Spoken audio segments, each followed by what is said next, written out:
Haymon is trying to do, right, is follow the UFC business model. So what he wanted to do with Steven Espinoza, who's his new puppet boy at Showtime, right? What he's wanted to do is create a league over at Showtime where he signs all these fighters and he can keep the fights in-house, right? He can have them fight tons of bums and then pit his fighters against each other, right? And he tried to do that by using Richard Schaefer, the former CEO of Golden Boy, to take the company and basically hand it over to Al Haymon. They wanted to basically purchase the company, take the company over from Oscar.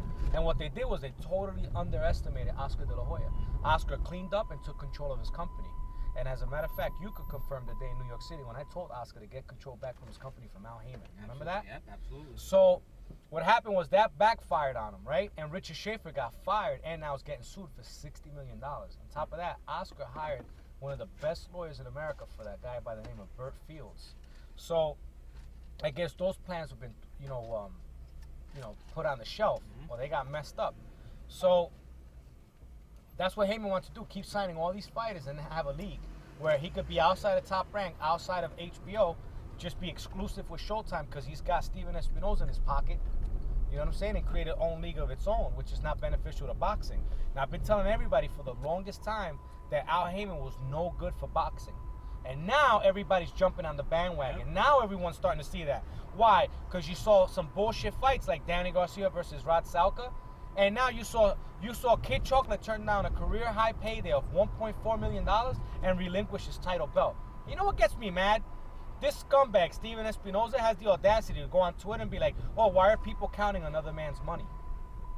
Yo, you scumbag. You know what? Because it's bad for boxing. He's a low-life. He is, bro. He's a scumbag. You know, you could tell Steven Espinoza is the guy that never had any friends in high school. You know what I'm saying? You could tell the way that he's all happy when Floyd put him in that All Access. But anyways, so I've been telling everybody for the longest time that Al Haymon is no good for boxing. And now, finally, people seeing it. Yo, people that didn't like me, people that called me a hater, have recently contacted me and they were like, you know what, bro? I gotta apologize. You are absolutely right about this guy. You started the fuck Al Haymon movement. It was you. Single-handedly, I did. I'm not trying to boast, but I did it. I was telling everybody about this. I made my videos about this scumbag, and now everybody's starting to see that this guy's no good for boxing. Listen, he was basically pushed out of the industry that he was in before, which was the concert promotion industry. Bloodstane Lane, and testifying right now that Jason Cruz started the fuck Al Haymon movement, period. Nobody else, and now it's catching on, but he gets full credit, and I've seen it from the beginning. You fucking jerk jobs. Yeah, I appreciate that, blood. No, and I gotta give a shout out also to the raccoon, Rick Glaser, because Rick Glaser is a very notable person in boxing who started to inform the public about Al Haymon.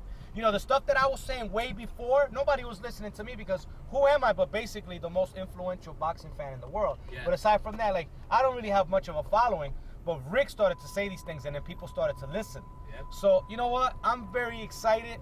I'm starting to get excited about boxing again, you know, because it finally caught on that this Al Haymon is an absolute cancer to boxing. And you know what? I salute Jay-Z. For those that follow me, you know that I mentioned over 7 months ago that Jay-Z was going to enter boxing. So I'm thrilled about that.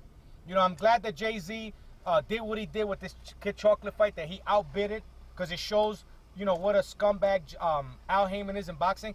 I hope Rock Nation outbids the next Al Haymon championship fight so this can happen again. And you know what? I hope Jay-Z keeps doing it and all of Al Haymon's fighters get stripped. Because you know one thing that needs to happen is Al Haymon needs to get away from boxing. Oscar de la Hoya, if this video gets back to you, brother, I'm the dude in New York who told you to get your company back from Al Haymon. Yo, I salute you, Oscar, because you kept your word to me. You told me you were going to get your company back on track, brother, and you did that. So I wish nothing but blessings for you and Golden Boy Promotion. And for those who follow me, those few, yo, peace out, nothing but love.